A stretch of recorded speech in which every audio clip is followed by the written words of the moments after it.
Baik ya, hari ini kita membahas tentang metode dua fase.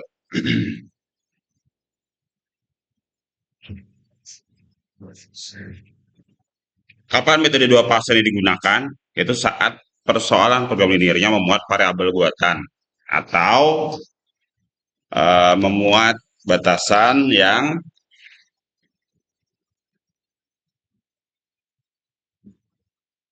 lebih dari sama dengan atau sama dengan. Kemarin kan nggak ada ya yang pakai itu ya. Dari soal-soal yang diberikan juga belum ada ya. Jadi ketika batasannya atau ada memuat lebih dari sama dengan atau sama dengan,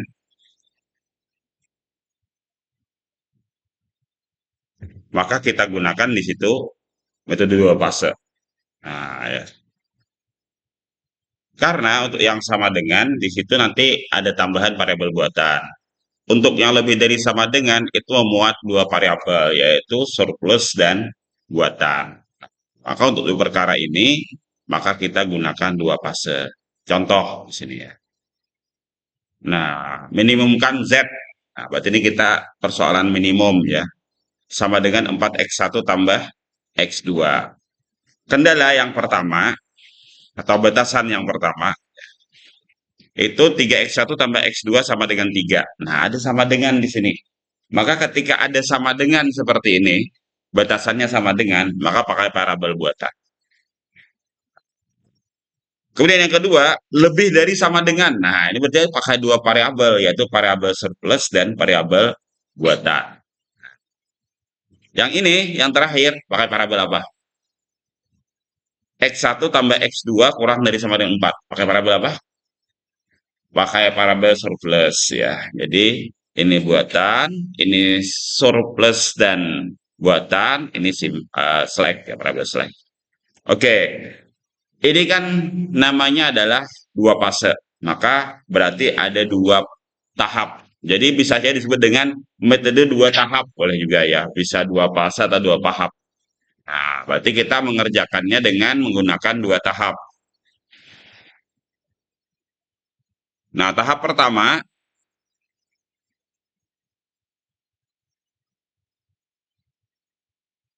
kita jadikan eh, dia kombinasi linear dari variabel buatannya untuk Z-nya. Jadi untuk yang pertama, fase pertama ini kita buat dulu persoalan dari minimum Z menjadi minimum R. Itu pertama. Di mana R itu adalah sama dengan R1 tambah R2. Karena kebetulan R-nya ada dua di sini tadi. Kalau ada tiga, berarti R1 tambah R2 tambah R3. Kalau cuma satu, berarti R sama dengan R, gitu aja. Nah, tapi karena di sini ada dua, ini kan ada dua ya. Nah, yang pertama nih ada memuat R1 pada bobot satu. Yang kedua memuat R2. Nah, maka kita minimum R sama dengan R1 tambah R2. Kalau misalkan di batasan ketiga juga ada R3, tambahkan lagi R3. Oke. Untuk mengubah dari awal menjadi kendala seperti ini tidak ada masalah ya. Karena kan tinggal ditambah variabel buatan, yang pertama. Yang kedua ditambah surplus dan dikurang surplus maksudnya ya, ditambah variabel buatan. Yang ketiga tambah variabel slack. Itu ya kayak kemarin juga. Nah, cuma nanti kita harus mengubah minimum Z menjadi minimum R. R itu apa? Sama dengan R1 tambah R2. R1 dapat dari mana? Dari sini. Nah, berarti dari sini kan R1 berarti 3 dikurang 3X1 dikurang X2. Iyalah, dari yang kesamaan pertama ini. Kemudian R2 dapat dari persamaan kedua ini, yaitu R2 sama dengan 6 dikurang 4x1 tambah X3. Nah, kemudian kita ubah, ini kan eksplisit asalnya. Sama kayak Z kemarin, kita ubah lagi menjadi R tambah, nah ya kan jadinya R tambah 7x1 tambah x2 kurang x3 tambah 0r1 tambah 0r2 tambah 0x4 sama dengan 9. Nah, karena ini persoalan minimum, maka kita lihat dia akan optimal kalau semuanya kurang dari sama dengan 0. Nah, kalau dia masih ada yang lebih dari 0, maka dia belum optimal. Maka yang pertama masuk adalah yang paling positif. Ya, jadi karena ini persoalan, apa tadi? Persoalan minimum, maka kita lihat baris R atau Z. Ya, kalau semua sudah Pak kurang dari sama dengan nol, maka sudah optimal ya. Kalau kurang dari sama dengan nol.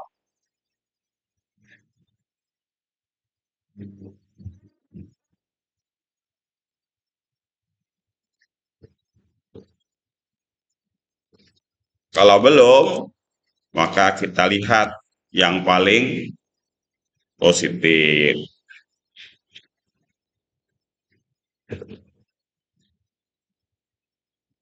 Dialah yang akan masuk masuk basis. Nah, kita lihat di sini yang paling positif mana? X1, ya kan? X1 ini paling positif, berarti dia akan masuk basis.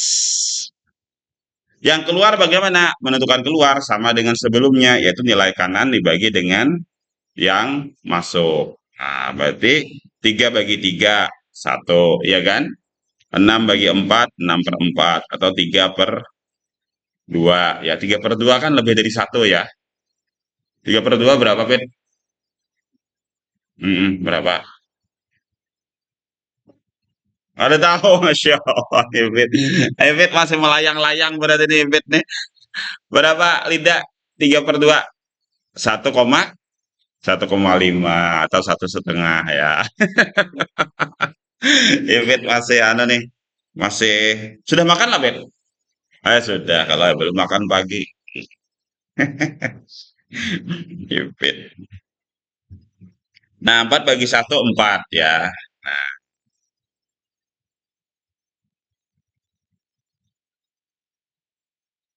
Oh, ini sudah ada tadi ya. Saya tulis yang tadi buat sini. Perhatikan nilai kanan apakah layak diselesaikan atau tidak. Ya, ini semua harus positif. Nah, semua positif. Sini positif sudah ya. Kemudian lihat persoalan maksimal. Kalau minimum, maka pilih yang paling positif. Untuk kali basis, lihat rasio dari nilai kanan dan kalau masuk. Pilih yang paling minimum. Dalam ini adalah R1. Nah, R1 yang akan keluar. Kenapa R1 keluar? Karena dia paling minimum, yaitu 1. Ya. Perhatikan nilai pivot. Semua bilang yang ada berisi itu dibagi dengan nilai pivot. Nilai pivotnya berapa? Berapa nilai pivotnya? Sabrina. Sabrina lah. Jalan Sabrina. Nah, gimana Sabrina? Nilai pivotnya berapa Sabrina?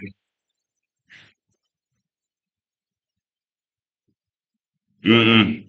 Berapa? Ya, 3 ya. Nilai pivot apa sekarang? Perpotongan antara yang masuk dan keluar. Berarti semua yang ada di baris keluar itu dibagi dengan apa nanti? Dibagi 3 ya, seperti itu. Apa yang terjadi ketika dibagi 3? Nah, ini tadi R1 sudah berganti jadi X1. Kenapa? Karena dia tadi keluar R1 bagi X1. Semua yang di baris ini dibagi dengan 3 tadi. Maka jadinya adalah 3 bagi 3 adalah 1. 1 bagi 3 adalah sepertiga. 0 bagi 3, 0. 1 bagi 3 sepertiga. 0 bagi 3, 0. 0 bagi 3, 0. 3 bagi 3 adalah 1. Nah, ini rasio ya tidak dibagilah. Rasio kan tidak ikut ya. Tidak ikut dalam hitungan. Oke. Kenapa X4-nya kosong nih?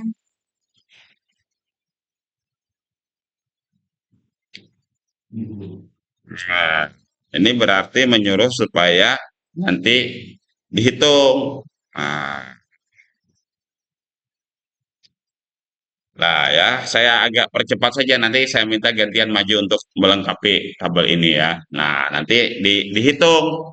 Nah, nanti di sini berapa isinya. Lalu, setelah 2 kali iterasi, ternyata nanti menghasilkan seperti ini. Nah, ya, jadi saya langsung saja ya. Setelah 2 iterasi, menghasilkan seperti ini. Nah, jadi sebelah sini berubah jadi X1, di sini X2. Ada lagi satunya lagi berapa nih? Yang satunya ya. Kita gabungkan saja di halamannya daripada terpisah-pisah. Nah, ya. Nah, X4 Kita lihat nih, sudah optimal belum nih? Sudah optimal, ya kan? Kenapa optimal? Karena sudah baris R ini sudah, nah, nol.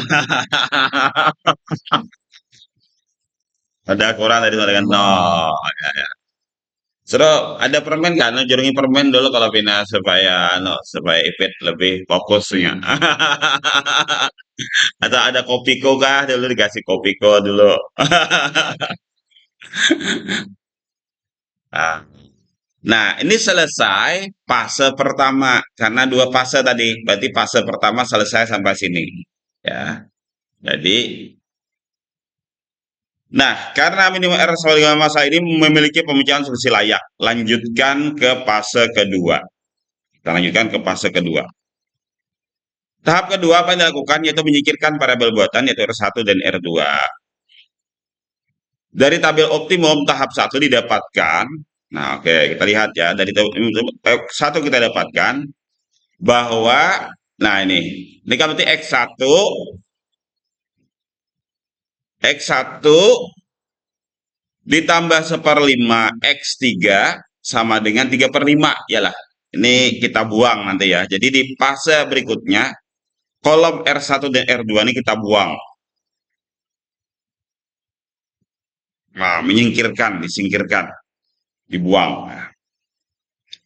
Nah, kemudian dari baris kedua didapatkan, nah, ini berarti X2 dikurang 3/5 X3, ya kan?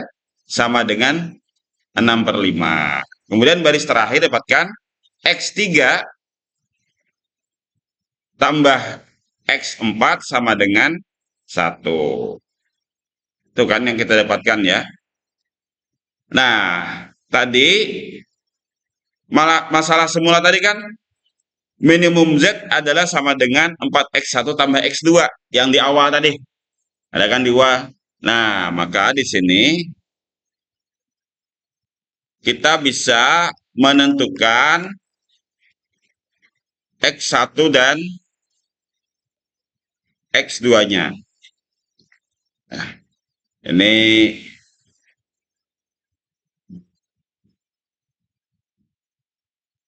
dari sini.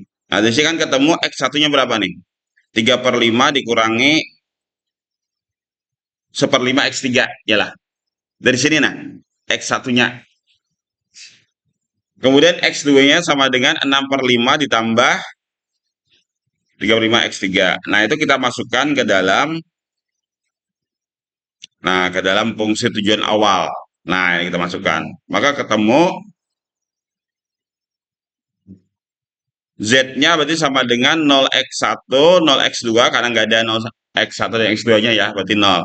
0x1, 0x2 tambah 1/5 x3 sama dengan 18/5. Atau kita masukkan ke sini Z. Nah, sudah kembali ke Z ya. Tadi kan R, kembali ke Z. 00 1/5 0 18/5. Kemudian X1 masukkan kayak tadi, X2 masukkan kayak tadi, X4 masukkan kayak tadi. Apakah dia sudah optimal? Belum. Kenapa belum? Karena ada yang masih positif, yaitu 1/5, kan masih lebih dari 0 ya. Berarti itu yang akan masuk, berarti X3 masuk. Yang keluar mana? Yang paling minimum. Berarti yang paling minimum adalah X4. Berarti X4 keluar gantikan oleh X3. Berarti dari sini, apa yang jadi apa nilai pivotnya berapa, no, Husnul? Iya, 1. Berarti semua dibagi 1 ya, tidak merubah ya. Nah, maka ini menolkan atasnya. Nah, ternyata tabel langsung optimal karena semua sudah kurang dari sama dengan 0.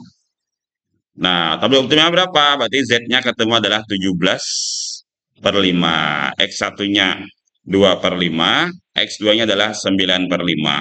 X3-nya adalah 1, tapi X3 tidak kita cari. Kita kan cuma mencari X1 dan X2. X3 itu kan sebenarnya adalah variabel surplus tadi ya. Nah, jadi tidak perlu kita perhatikan. Nah, begitu selesai. Ini namanya dua fase. Jadi fase pertama kita mengubah Z ke R. Nah, Kemudian nanti kalau sudah optimal, kita kembalikan ke Z lagi. Nah, begitu caranya.